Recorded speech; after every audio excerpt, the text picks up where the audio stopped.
Hi guys, so today I'm just going to be sowing some flowers. So I want to try and get more flowers in there. I've seen quite a lot of videos last year of people putting flowers amongst the beds.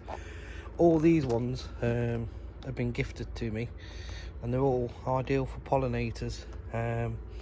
These ones in here are actually last year's marigolds that I collected. So it's the first time I've saved my seed. I'm hoping to get quite a few of them in. I want lots of marigolds this year. So yeah, the plan is, so I've put 4 on a row, look, so I'm going to put 5 lots of each one in there. All sorts of different, so I'll just go across them. All sorts of different flowers. Got my labels ready because last year I was shocking for labels, so I'm going to try and get a bit more organised on that side of things. So it's not very nice outside, it's quite cold and wet, so yeah, this is going to be today's task. So I'm going to pop you up here just so we can start going through them, see what it looks like. I've tried to go in, these are all pretty low ones, 10 centimeters up to 30 centimeters in the first row. These ones grow up to 1 meter high, so I've done them in the second row. No real reason, just some of them, I think these 2 are perennials, so they'll come back every year. The other ones are all just annuals. So again, I'm just going to be following what it says on the back of each of them. So nothing spectacular to follow. Yeah, that's how I'm going to get them started in these little plug trays that I've got. This is actually sat in an old oven tray. I don't know if you can see it, let me show you. That just happens to fit 2 of these perfectly. And then what I'll do is just drop the propagator over it. 2 propagators just to while they're starting off. So yeah, that's it for what I'm going to be doing today. So I'll just show you how I do mine. I'm going to try and put you up here and just see if you can see it, so I've got my hands free. But again, this is all the first time doing it like this.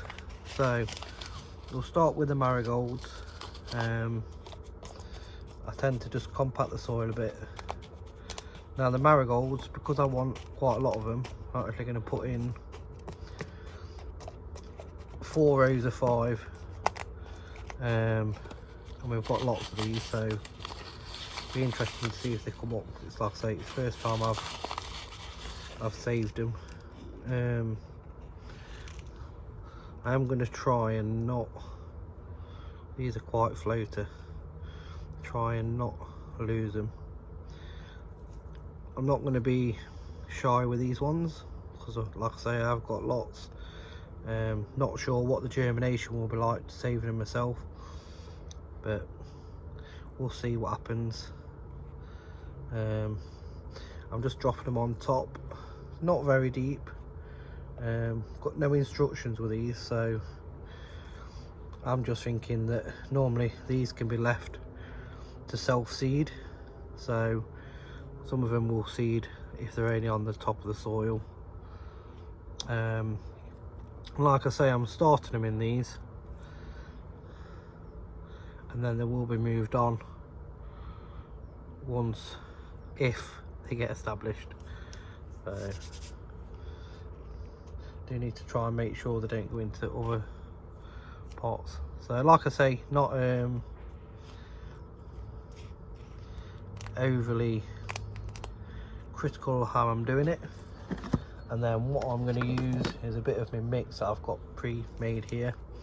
I'm just going to cover them out, lightly cover them over. This soil is quite a loose potting mix mixed with a little bit of peat. there is a little bit of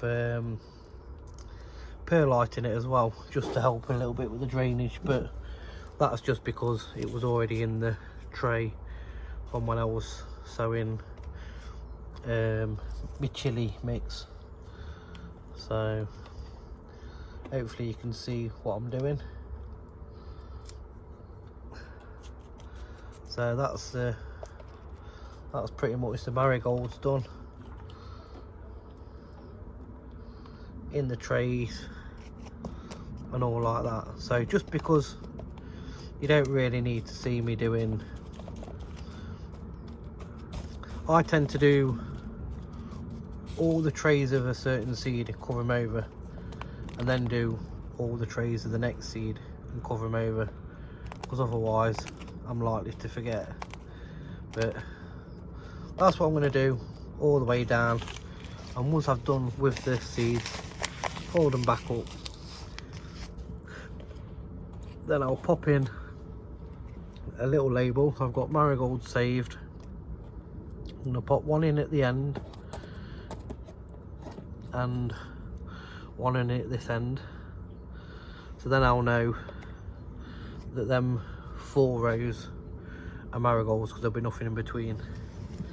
And yeah, so that's what I'm going to do all the way down. Don't really need to show you every single one unless people really do, but it's just going to be the same process. So slightly firm down my mix. See, you've got an escape one there. Try and keep them all in the same pot. And then so that one will be ready for undoing these and putting them in. So that's it for today. Nice and short. Once I've done them, all I'll do is sprinkle them with some water just to dampen them off, put the propagators on, and that'll be it. The plan is, once I'm set up and I've got all these in, I've got another one of these irrigation systems that I used last year over here on this table for the chilies, and it worked really well, so I was really chuffed with that. And I'll quickly show you some of my next plans. So I'm going to be doing a video shortly on, this is what I've decided to do for, basically I want 5 of each of my brassicas, and that's basically 5 of each, 3 rows ready for the brassica cage. Now the cabbage, if you can see, started coming up well, and the broccoli and the cauliflower, so I'm going to get them done first. The old seed Savoy cabbage not so well, so they're going to be potted on into the bigger pots for an early, yeah, there's no lettuce yet. I'm going to pot these on into bigger pots. I'll leave my spares in here and then see what room I've got. I've still got the Brussels that have yet to come up, but that's going to be how I think I'm going to organise it this year. So I've got 5 good strong plants. If any of them die, or when they've been transferred over don't look ready for then going into the ground, I will have spares that I'll be able to move over. So yeah, that's it for today. Hope you're all well, and I'll catch you again soon. Thank you very much. Thanks for watching. Like and subscribe and all that jive. Let's grow.